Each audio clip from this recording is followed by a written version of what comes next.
Assalamualaikum warahmatullahi wabarakatuh. Kami dari Universitas Pancasakti, kami mendapat tugas ujian akhir semester yaitu metodologi penelitian. Kami dari kelompok 2 ingin menjelaskan tentang model evaluasi CIPO. Pendahuluan. Latar belakang masalah. Evaluasi program bertujuan untuk menyediakan data dan informasi serta rekomendasi bagi pengambil kebijakan untuk memutuskan apakah akan melanjutkan, memperbaiki, atau menghentikan sebuah program. Lebih lanjut, Brickhoff dalam Mardapi mengemukakan dalam pelaksanaan evaluasi terdapat 7 elemen yang harus dilakukan, yaitu 1. Penentuan fokus yang akan dievaluasi, 2. Penyusunan desain evaluasi, 3. Pengumpulan informasi, 4. Analisis dan interpretasi, 5. Pembuatan laporan, yang keenam pengelolaan evaluasi, dan yang ketujuh evaluasi untuk evaluasi. Berdasarkan pengertian tersebut menunjukkan bahwa dalam melakukan evaluasi, evaluator pada tahap awal harus menentukan fokus yang akan dievaluasi dan desain atau model yang akan digunakan, sehingga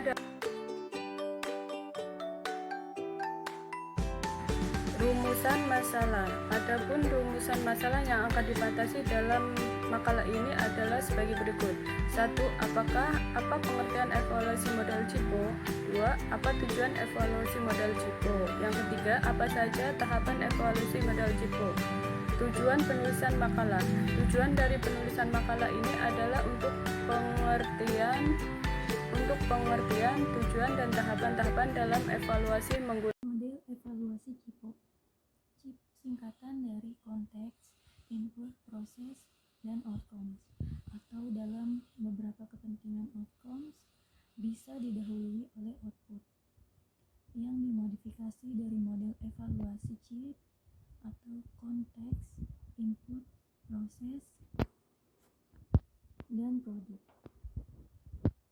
Model evaluasi CIPO juga berorientasi pada suatu keputusan atau a decision-oriented evaluation approach structure, seperti halnya CIP. Tahap-tahap model evaluasi CIPO adalah sebagai berikut. Tahap-tahap model evaluasi CIPO adalah yang pertama konteks. Context evaluation assess needs, problem, and opportunities as base for defining goals and priorities and judging the significance of outcomes. Dari Staffleben 2079. Evaluasi konteks merupakan penggambaran dan spesifikasi tentang lingkungan program, karakteristik populasi dan sampel dari individu yang dilayani dan tujuan program. Lalu yang kedua ada input. Input evaluation assess alternative approaches to meeting needs as a means of planning programs and allocation research. Dari Staffleben 2079. Evaluasi input membantu mengatur keputusan, menentukan sumber-sumber yang ada, alternatif untuk mencapai tujuan, bagaimana prosedur kerja untuk mencapainya. Komponen evaluasi input meliputi yang A. Sumber daya manusia, B. Sarana dan peralatan pendukung, C. Dana atau anggaran, D. Tahap-tahap model evaluasi CIPO.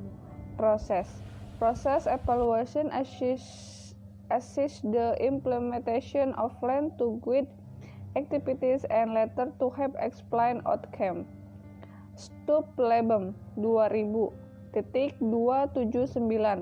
Evaluasi proses digunakan untuk mendeteksi atau memprediksi rancangan prosedur atau rancangan implementasi. Selama tahap implementasi menyediakan informasi untuk keputusan program dan sebagai arsip prosedur yang telah terjadi. Outcome. Kaufman dan Thomas 1980.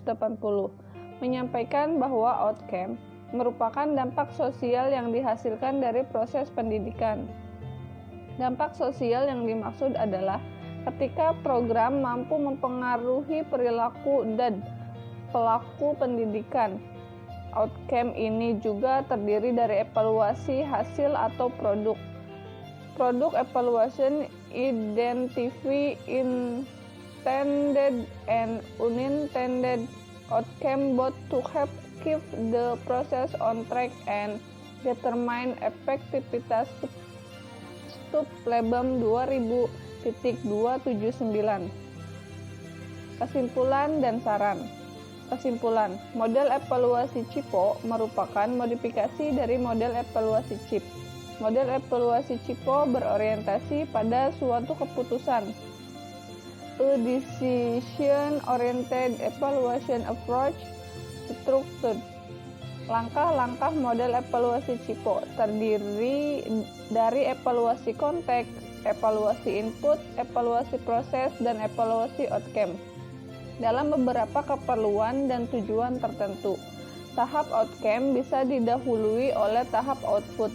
Kekurangan dari model evaluasi CIPO adalah memerlukan waktu yang lama dan memerlukan unit biaya evaluasi yang cukup besar. Namun, di sisi lain, model evaluasi CIPO mampu mengevaluasi program pendidikan secara komprehensif dan utuh.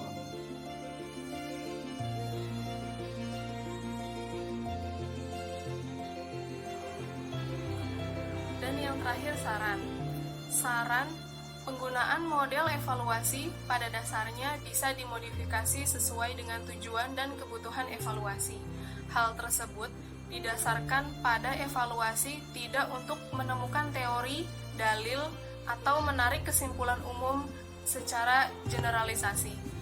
Sehingga penggunaan model evaluasi bersifat dinamis dan fleksibel tergantung siapa dan untuk apa model tersebut digunakan. Sekian dan terima kasih. Wassalamualaikum warahmatullahi wabarakatuh. Amazing!